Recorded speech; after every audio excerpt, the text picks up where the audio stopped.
listening to the Mothership Connection on AM 1050 WLIP, your cosmic link to the other side.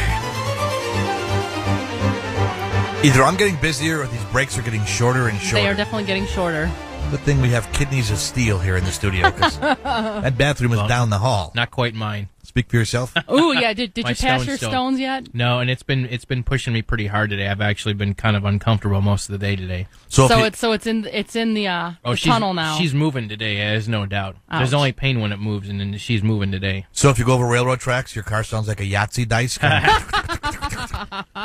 Little shaking going on, you betcha.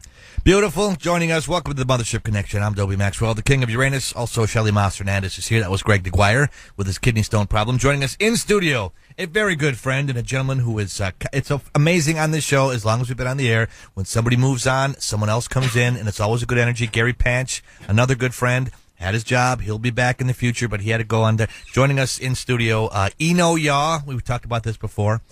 Good friend. He's got a blog, which I'd love for you to check out, 2bitguru.com. Hopefully it'll be on our website as well. It is. Eno, welcome. Well, thank you, Dobie. I know we've been buds a long time. We had you on the phone. It was really fun. So I'm glad you got to see their chicken wire dirt floor studio. It was tougher for me because my phone was really not very good. You're right. I think I said "pardon me" through most of it. We thought you had a little gas from eating all those organic vegetables that you grow in your garden. Now, Shelley does the same thing. I know, Eno, I've known you at least over 20 years, and you've gardened as long as I've known you, and they're beautiful. I mean, flowers and vegetables and everything else that you grow in there. And Shelley's into that, too. Mm-hmm. And it's therapeutic, is it not? Well, it's therapeutic for me and for the earth as well. Mm-hmm. It's just, it's so nice to get in contact. Shelley'd agree with this, I'm sure. You just have a different feeling when you're in that garden.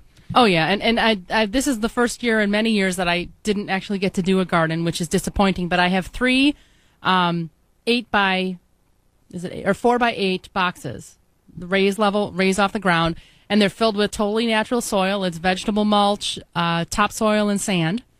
That's what's the dirt for me. And nothing tastes better than something you grew yourself. I mean, I'm not a huge, Dobie and I were talking about this earlier, I'm not a big girl to eat vegetables. I don't really like them, but I like my own salsa. I'm allergic to onion, so I can't eat commercially made salsa. So I grew everything to go into onion, or to go into salsa myself, and I make my own salsa, and it is killer salsa. Well, Eno was talking last time he was on the show about how the topsoil, what was it? You had an interesting fact. It was like, is it 3 feet back in the 1800s? Yeah. And now it's gone. How did it go? I don't understand how that left. You could blame Baron Justus von Liebig. I do. I often do. I think we all many should. of my problems. Yeah. You bastard Baron. Well, I'll tell you what. In 1840, von Liebig discovered that plants would grow with potassium, nitrogen, and phosphorus. And that was the beginning of artificial fertilizer. Now, what he didn't know about was all the little creatures in the soil that keep the soil alive, that amount to the bugs. You mean the humus? Well, like little tiny. I mean, there's earthworms. Earthworms are great, right? But with there's ketchup and pickles. There's nice. People eat them though. I'm not kidding you. They do.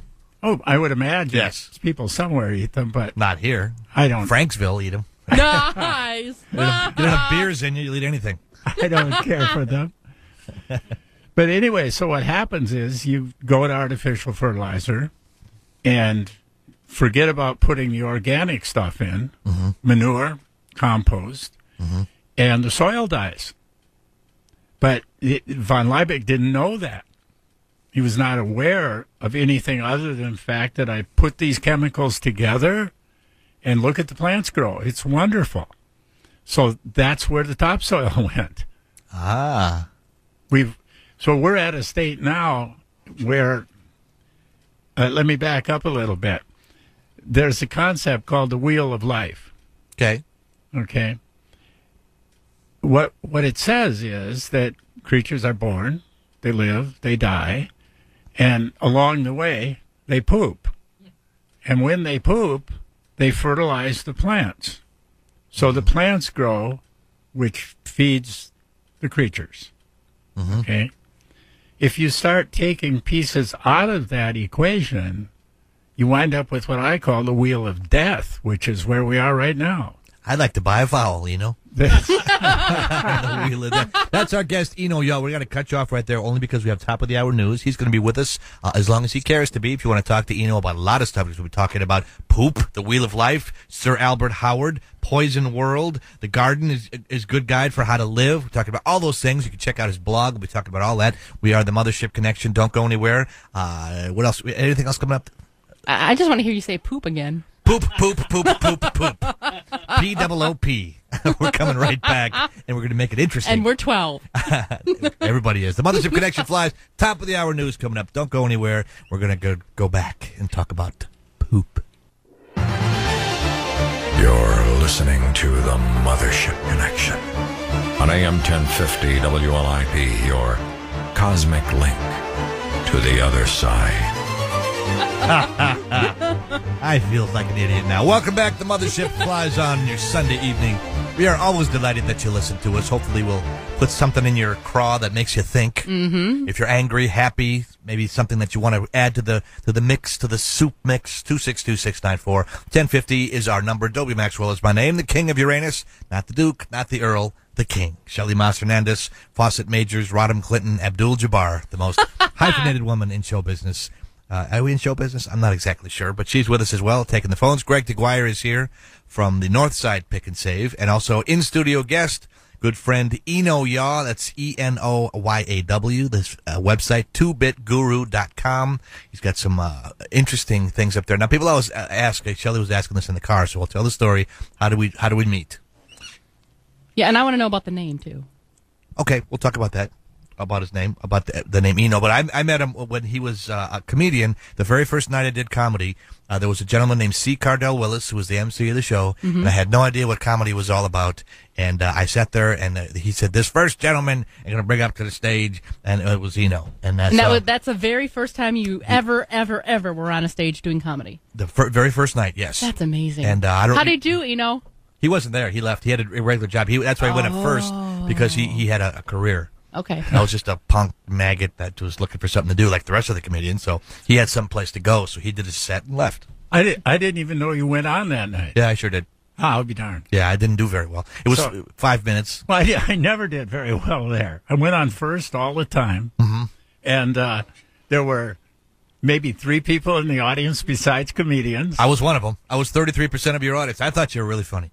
Thank you. Because it's a joke. I'm not going to do it justice, but he talks about how he's Catholic and they have holy cards. And if you don't know what holy cards are, they're kind of like baseball cards. And they have stats on the back: miracles attempted, miracles completed, miracles batted in. And I remember that 25 years later, and it made me laugh the first time I heard it, and it makes me laugh now. It's just a funny bit. I'm a recovering Catholic myself, so yeah. And it's so funny because a lot of the other comics, like Richard Hallis, is a gentleman that we're both still in contact with. He was on that show that night. And just 25 years, you still know the other comedians' material. And I don't know why. I couldn't tell you the capital of Pennsylvania. I think it's probably Harrisburg, if not. I don't know. Yeah, I don't know. But I sure know. I know the bits. So now how did you get your name, Eno? Shelley wants to know that. Yeah, I'm looking at, if you look at it backwards, it's one way.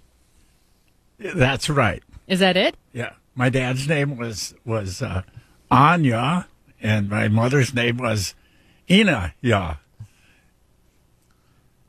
Stumped you. I got to write it down. Stumped you. You did. No way would be the father's name. Okay. And the other would be anyway. Anyway. Okay, the fact of the matter is, I did get it from a sign, from a one-way sign in my rearview mirror, and I looked in the mirror and it said Eno Yaw.